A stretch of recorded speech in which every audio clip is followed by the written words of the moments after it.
From Olympian to fugitive, a former Canadian snowboard champ is now one of the FBI's 10 most wanted. Today, the Justice Department is proud to announce new developments in our ongoing investigation into Ryan James Wedding. Wedding went from being an elite athlete to running one of the most sophisticated drug traffickers.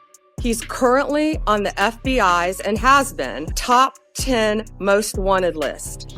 The Olympian who became El Chapo. What kind of criminal is worth $15 million?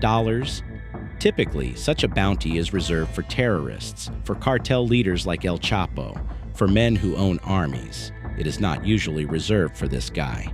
Meet Ryan James Wedding, a Canadian Olympian, a hero, a kid who spent his life chasing gold medals on the slopes of Salt Lake City.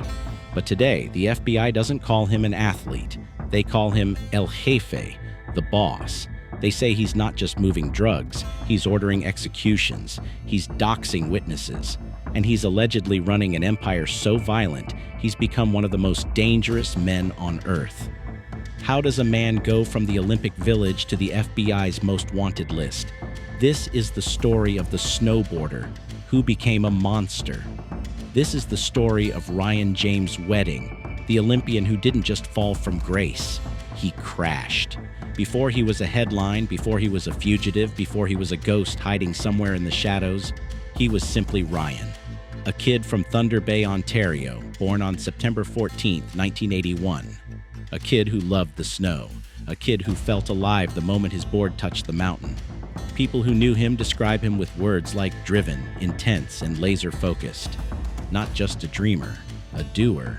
Someone who woke up early, trained longer than everyone else, and refused to give up. That discipline pushed him to the 2002 Winter Olympics in Salt Lake City, representing Canada in the parallel giant slalom.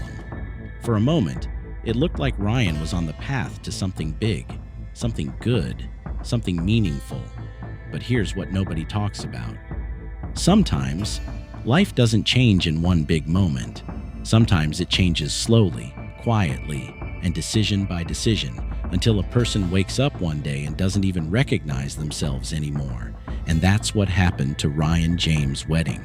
After 2002, the applause died down, the cameras disappeared, and Ryan faced the same question every former athlete eventually confronts. What now? Most athletes retire and become coaches. They open gyms. They move on. Ryan couldn't. He went down a different path, a darker path.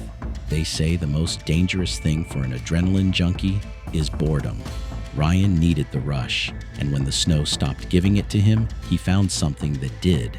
And for Ryan, that something was crime. At first, no one noticed. A former Olympian slipping off the radar isn't unusual, but behind the silence, something was happening. By the mid-2010s, authorities say Ryan wasn't just in the game. He was rewriting the rules. He wasn't a street dealer, not a courier, not a runner. He was climbing straight into the highest ranks, a network moving hundreds of kilograms of cocaine, worth tens of millions of dollars. We're talking 60 tons of cocaine a year, a network stretching from the jungles of Colombia, through the cartels of Mexico, into the suburbs of Canada and the US. The FBI says Ryan became the bridge between the Sinaloa Cartel and the North.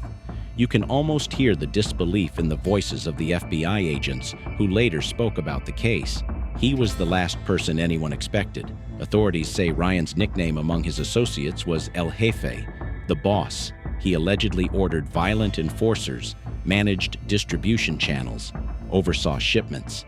But that wasn't the worst part, and most chilling of all. He allegedly ordered the murder of a federal witness, a man who had agreed to testify against the organization. This witness was later gunned down in a restaurant in Medellin, Colombia. Cold, calculated, final. When investigators traced the order back to the organization's leadership, the name that appeared shocked even them. Ryan James Wedding, the Olympian, now accused of murder.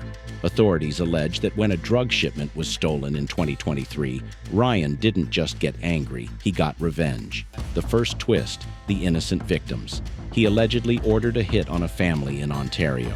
Two innocent people, Jagtar and Harbhajan Sidhu, were visiting from India. They had nothing to do with drugs. They were shot dead in a case of mistaken identity. Ryan Wedding, the Olympian, allegedly ordered the killing of innocent parents just to send a message. And it gets worse. The second twist, the lawyer's betrayal. In 2025, authorities say Ryan found out a witness was going to testify against him. So, what does he do?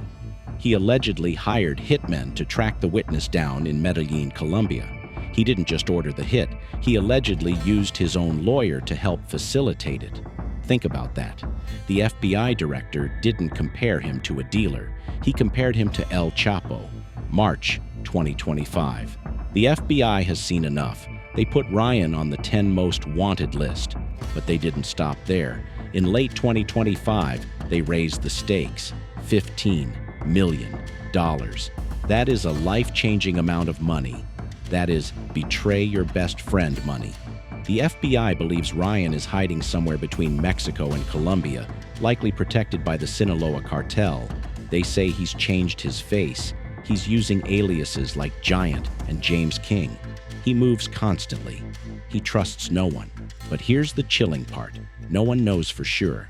And that uncertainty, that silence, that vanishing into the wind, is what makes him so dangerous. Every waiter, every guard, every associate looking at him sees a lottery ticket.